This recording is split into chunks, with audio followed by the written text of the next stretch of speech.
Hello friends, welcome back to my YouTube channel build your base. आज हम BPSC bio 2024 के agronomy के daily MCQs करा रहे हैं। मैं ऑलरेडी इस तरह की 3 वीडियोस बना चुकी हूँ। अगर आपने वो नहीं देखी हैं तो आप मेरे चैनल पे जाकर उन वीडियोस को देख सकते हैं। और अगर आप मेरे चैनल पर नए हैं तो प्लीज़ मेरे चैनल को सब्सक्राइब करना ना भूलें, ताकि इस तरह की और भी वीडियोज़ आपको ईजिली मिल जाए। ठीक है, चलिए शुरू करते हैं। Question number first, IR8 variety of rice is introduce in India from.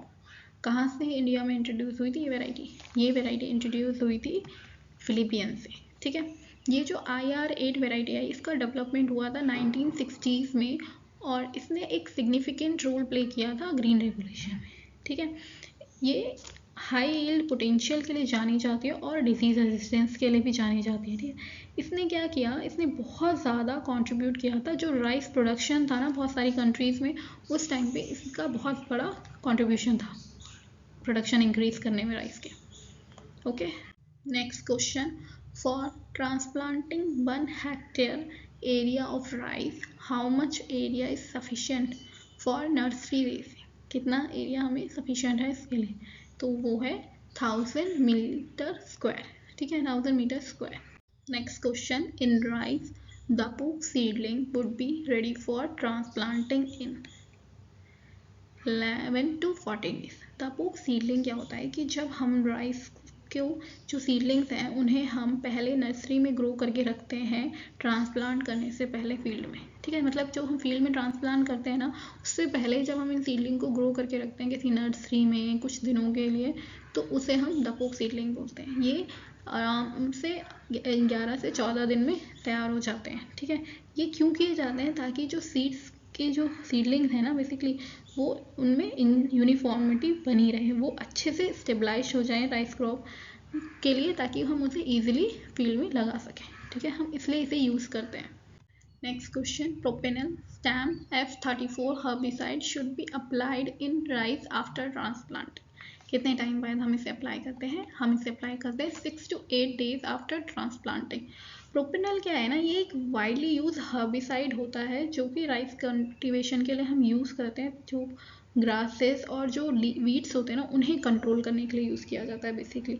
ये क्या करता है कि फोटोसिंथेसिस जो होती है ना प्लांट की, उन्हें इनहिबिट कर देता है ताकि वो डाई कर जाए, मतलब वो डिस्ट्रॉय हो जाए बेसिकली। ठीक है, उनका जो हमारी वीड्स और एक्स्ट्रा ग्रासेस होते हैं उनके लिए। बट जब हम इसे अप्लाई कर रहे होते हैं तो ये बहुत इंपॉर्टेंट है कि ये मेंटेन करना कि हम कोई भी इसे ज़्यादा रिक्वायर अमाउंट से ज़्यादा यूज़ ना करें, ताकि हमारी जो अपने राइस क्रॉप है वो डैमेज ना हो।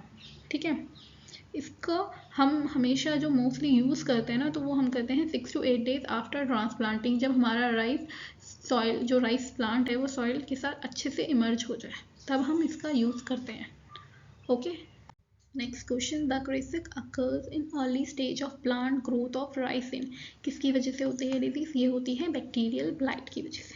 ठीक है, तो जो ये बैक्टीरियल ब्लाइट है ना, ये क्या करता है, ये क्रेसिक डिजीज करता है हमारे राइस प्लांट में। अब इस डिजीज़ की वजह से क्या होता है, ये जो लीव्स होती है ना राइस प्लांट की, उसकी से वाटर को सोक कर लेता है और उसे ब्राउन कलर में टर्न कर देता है। ठीक है, अब ये जो हमारी लीव्स है ना वो ब्राउन कलर सा फॉर्म करके विदर हो जाती हैं, यानी कि मुरझा जाती हैं, जिसकी वजह से क्या होता है कि बहुत ज़्यादा हाई यील्ड लॉस हो जाता है। अगर आप ऐसा अगर कंटिन्यू होता रहा, अगर आप इसे कंट्रोल नहीं कर पाते हो, तो ये आपके क्या कहते हैं जो सिग्निफिकेंट यील्ड होते हैं ना उसको लॉस करने का काम करता है, जिसको मेंटेन करना पड़ता है किसी रेजिस्टेंट वेराइटीज़ के थ्रू या कोई केमिकल्स के थ्रू या कल्चर प्रैक्टिस के थ्रू आपको इसे मेंटेन करने की ज़रूरत होती है। अदरवाइज ये राइस की यील्ड को डैमेज करने का काम करते हैं। ये बहुत ही ज़्यादा डेंजरस डिजीज़ बन जाती है राइस के लिए। Okay, next question, टुंग्रो virus of rice is transmitted by. किसकी वजह से ट्रांसमिटेड होता है ये राइस में, ग्रीन लीफ हॉपर की वजह से। ये जो टुंग्रो वायरस है ना, ये जो राइस क्रॉप को सीरियसली अफेक्ट करता है, उसमें एक सीरियस डिजीज़ क्रिएट करता है, जो कि पर्टिकुलरली आपको एशिया में देखने को मिलेगी। ठीक है, ये जो वायरस होता है टुंग्रो वायरस, ये कॉम्प्लेक्स होता है 2 वायरस का। जैसे कि होता है rice tungro spherical virus and rice tungro bacillus form. ठीक है, उसकी वजह से ये होता है। तो ये जो क्या करता है ना, ये ट्रांसमिटेड होता है, जो ऑलरेडी मैं आपको बता चुकी हूँ, ग्रीन लीफ हॉपर की वजह से। और ये क्या करते हैं, ये उस प्लांट को फीड करते हैं या इन्फेक्ट करने का काम करते हैं, ठीक है। Next question, golden rice is a rich source of, किसका है रिच सोर्स, विटामिन ए का। देखो गोल्डन राइस क्या है ना, ये एक जेनेटिकली मॉडिफाइड वेराइटी होती है राइस की, जो कि इन सिंथेसाइज हुई है, बायोसिंथेसाइज हुई है बेसिकली बीटा कैरोटीन, जो कि हमारा प्रिकसर होता है विटामिन ए का, ठीक है।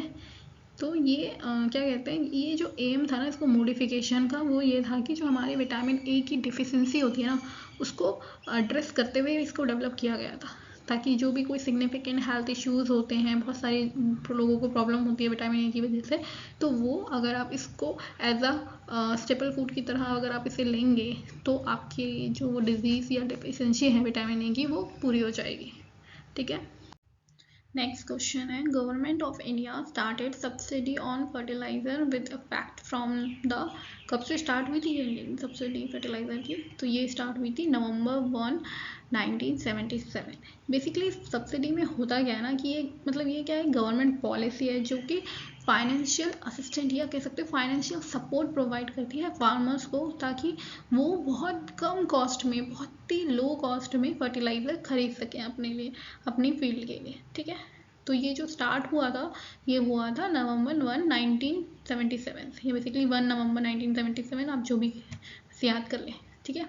नेक्स्ट क्वेश्चन है, वीट इज ओरिजिनेटेड इन, कहाँ से वीट ओरिजिनेटेड हुआ था, वो हुआ था, हमारा आंसर है इसका सेंट्रल एशिया, टर्की, ठीक है। देखो कुछ कुछ ऐसे फर्टाइल क्रिसेंट रीजन है ना जो नियर ईस्ट में, लाइक जैसे आपका टर्की, साइरिया, इराक, ईरान, ये जो ऐसे कुछ कुछ रीजन्स है ना या एरिया मान लो, उनको हम क्रेडल ऑफ सिविलाइजेशन भी कहते हैं, ठीक है। क्यों कहते हैं, क्योंकि ये इनकी जो रिच एग्रीकल्चर हिस्ट्री है और इनकी जो कई सारे ऐसे domestication of important several crops हैं ना, उनके लिए, जैसे कि आपका वीट हो गया, बार्ले हो गया, लेग्यूम्स हो गया, वो सभी यहाँ से ओरिजिनेटेड हुए थे, ठीक है। नेक्स्ट क्वेश्चन है, dwarf wheat Mexican is introduce in India by, किसने इंट्रोड्यूस किया था इसे इंडिया में, इसे इंट्रोड्यूस किया था डॉक्टर एनी बोर्लिंग, ठीक है। ये जो वीट वेराइटी है ना, सबसे पहले डॉक्टर एनी बोर्लिंग यानी कि नॉर्मन बोर्लिंग ने मिड 20 सेंचुरीज में लेकर आए थे। ये एक पायनियर साइंटिस्ट थे जिन्होंने इनोवेशन किया था, ब्रीडिंग का इनोवेशन किया था, जिसे हम ग्रीन रेवोल्यूशन के नाम से जानते हैं, ठीक है। ये जो ड्वार्फ वीट वैरायटी है ना, ये क्या थी, compare to other plant shorter थी, स्टडियर थी, तो जिसकी वजह से और ज़्यादा मोर रेजिस्टेंट थी लॉजिक के लिए। लॉजिंग क्या होता है ना, जब ऐसा होता है ना कि आपके प्लांट अगर आपका लंबा है एंड उसमें बहुत सारे सीड्स आ गए, तो वो एक तरफ टिल्ट हो जाता है, यानी कि फॉल हो जाता है हाफ में से ऐसे, या तो वो फॉलिंग की वजह से हमारा क्या होता था, प्लांट खराब हो जाता है। तो उसे बचाने के लिए, उससे बेटर यूज़ के लिए हमारा डॉर्फ वीट था। ये बहुत शॉर्टर था एंड ये रेजिस्टेंट था फॉलिंग के लिए। तो इसमें आपका जो वेट ग्रेन है ना, जो ग्रेन्स का वेट होता है ना, उसकी वजह से फॉल नहीं होता था। तो वो हमारे लिए जो क्रॉप का डैमेज का रिस्क है ना, उसको कम करने के लिए बहुत हेल्पफुल रहा, ठीक है। और इसकी हाई यील्डिंग थी, ठीक है, और इससे हम बहुत अच्छे से प्लांट भी कर सकते थे, ओके। चलिए next, ट्राइटिकेल is a cross between wheat and try, ठीक है। ये ना ट्राइटिकेल क्या एक हाइब्रिड क्रॉप है जो कि हमारा क्रॉस ब्रीडिंग से बना था, वीट यानी कि ट्राइटिकम और राई सिकेल की वजह से। तो इन दोनों की नेम से इसका जो नाम पड़ा वो बना ट्राइटिकेल। ये सबसे पहले 19th सेंचुरी में डेवलप हुई थी और इसका जो कॉमर्शियल कल्टीवेशन शुरू हुआ था वो मिड 20th सेंचुरी से स्टार्ट हुआ था, ठीक है। First irrigation to the wheat crop should be given at, कौन से स्टेज में आपको ये फर्स्ट इरिगेशन देना होता है, वो होता है CRI स्टेज।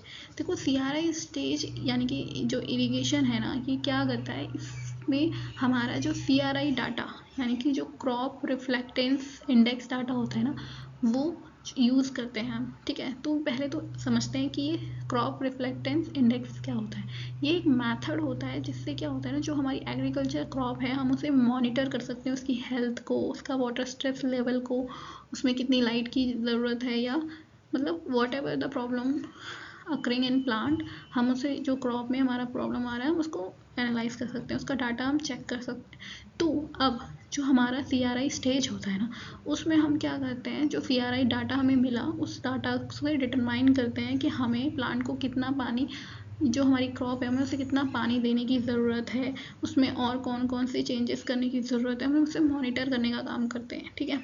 और इस डाटा की हेल्प से जो फार्मर्स होते हैं वो इरिगेशन शेड्यूल को एडजस्ट भी कर सकते हैं कि लाइक डिफरेंट स्टेज ग्रोथ में डिफरेंट तरह की वाटर नीड्स होती है, तो उस तरह के हम उसे वाटर प्रोवाइड कर सकते हैं, ठीक है।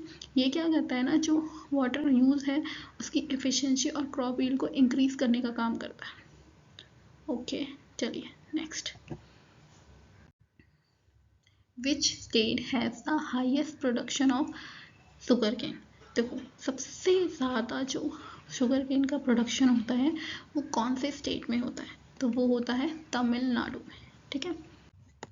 नेक्स्ट है which growth stage of sugar cane is critical for irrigation. कौन सी स्टेज है जो कि इरिगेशन के लिए आपकी क्रिटिकल है, तो वो है फॉर्मेटिव स्टेज। फॉर्मेटिव स्टेज क्या होता है बेसिकली, आप पहले हम ये समझते हैं। फॉर्मेटिव स्टेज वो होता है, ये ना बेसिकली इनिशियल फेज होता है प्लांट ग्रोथ का। जैसे ही हमने जर्मिनेट किया, प्लांट क्रॉप फील्ड में लगाया, फील्ड में लगाने के बाद हमारा क्रॉप जर्मिनेट होना शुरू हुआ, तो उसके बाद ये फॉर्मेटिव स्टेज होती है। फॉर्मेटिव स्टेज में क्या होता है ना कि जो हमारी क्रॉप होती है वो अपने रूट सिस्टम को स्टेबलाइज करना शुरू करती है और एक वेजिटेटिव ग्रोथ लेना शुरू कर देती है, ठीक है। तो इसके लिए कुछ फैक्टर्स होते हैं जैसे कि हमारा सॉइल टेम्परेचर, न्यूट्रिएंट्स और अदर वाटर ग्रोथ, ये सब इम्पॉर्टेंट होता है।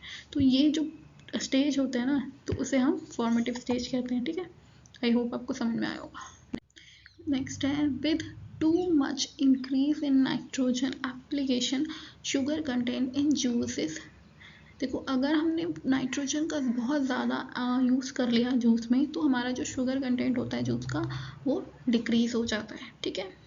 Next question is trench method of sugar cane planting is used इन।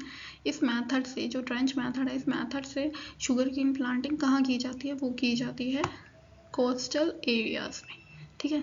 अब ये ट्रेंच मेथड क्या होता है, देखो इस तरीके से आप दिख रहे हैं, तो ये क्या होता है ना, यहाँ पे हम जो फ्रो और ट्रेंच होते हैं ना, बेसिकली जो शुगर कोइन को कट करते हैं, उसके जो सेट्स हैं उन्हें प्लांट करते हैं, ठीक है। इस तरीके से उन्हें हॉरिजॉन्टली रखकर, या आप इस तरीके से हमने देखा कि कैसे रखे हैं या अरेंज किए हैं फील्ड में, उस तरह से हम इसे यहाँ पे सेट करते हैं।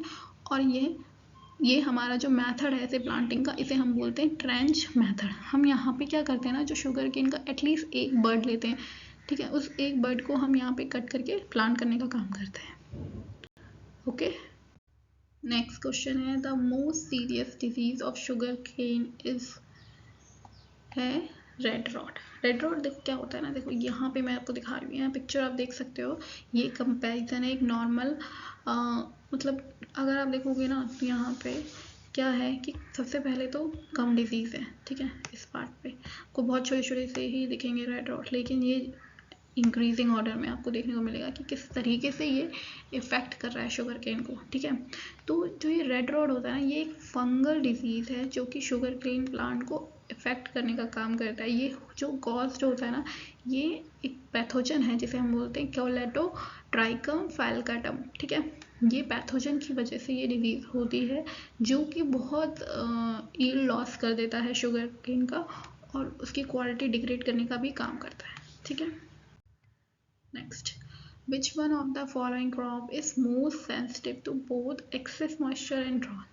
कौन सी ऐसी क्रॉप है हम इसमें से जो कि बहुत ज़्यादा सेंसिटिव है हमारे एक्सेस मॉइस्चर के लिए भी और ड्रॉट के लिए भी, तो वो है मेज़। मतलब देखो मेज़ में ना आपको एक सफिशिएंट और लिमिटेड अमाउंट में मॉइस्चर होना चाहिए और वो ज़्यादा ड्रॉट भी नहीं होना चाहिए, ठीक है। तो उस कंडीशन में जो ग्रो होता है वो होता है मेज़। नेक्स्ट क्वेश्चन है which one of the following is mycoherbicide, ठीक है। इनमें से हमारा कौन सा ऐसा है जो माइको हर्बिसाइड है, और वो है कोलैगो। कोलैगो क्या है ना, ये एक बायो फंगिसाइड है जो कि डेवलप की गई थी बायर क्रॉप साइंस ने, ठीक है। उन्होंने इसे डेवलप किया ताकि बहुत सारी जो भी फंगल डिजीज आती है ना क्रॉप्स में, उन्हें मैनेज कर सका जाए, उसके लिए इसका यूज़ किया गया था, इसको डेवलप किया गया था बेसिकली, ठीक है। नेक्स्ट क्वेश्चन है mechanical analysis of soil makes use of कौन सा उससे यूज़ करते हैं हम उसका स्टोक्स लॉ। स्टोक्स लॉ क्या है ना, ये कॉमनली यूज़ किया जाता है कि जो पार्टिकल्स होते हैं ना हमारे फ्लूइड में जो सेटलिंग पार्टिकल्स होते हैं फ्लूइड में, उसके बिहेवियर को अंडरस्टैंड करने के लिए, या फिर आप कह सकते हो जो मोशन ड्रॉपलेट्स होते हैं ना उनका मोशन एयर में या लिक्विड में, उसे समझने के लिए इस लॉ का यूज़ होता है। ठीक है, कि वो कैसे उसमें सस्पेंस कर रहा है, कैसे वो सेडिमेंटेशन हो रहा है या नहीं, वो हम यहाँ इस मेथड के थ्रू पढ़ते हैं। ये एक इसेंशियल कॉन्सेप्ट है जो कि फील्ड में यूज़ होता है फ्लूइड मैकेनिज्म के लिए, लाइक फिजिक्स एंड इंजीनियरिंग, इसके लिए यूज़ होता है। ठीक है, ओके आज के लिए बस इतना ही। आई होप आपको मेरा लेक्चर पसंद आया होगा। अगर आपको मेरा लेक्चर अच्छा लगा है तो प्लीज़ मेरे वीडियो को लाइक शेयर करना ना भूलें, और अगर आप मेरे चैनल पर नए हैं तो मेरे चैनल को सब्सक्राइब ज़रूर करें। Thank you, bye bye.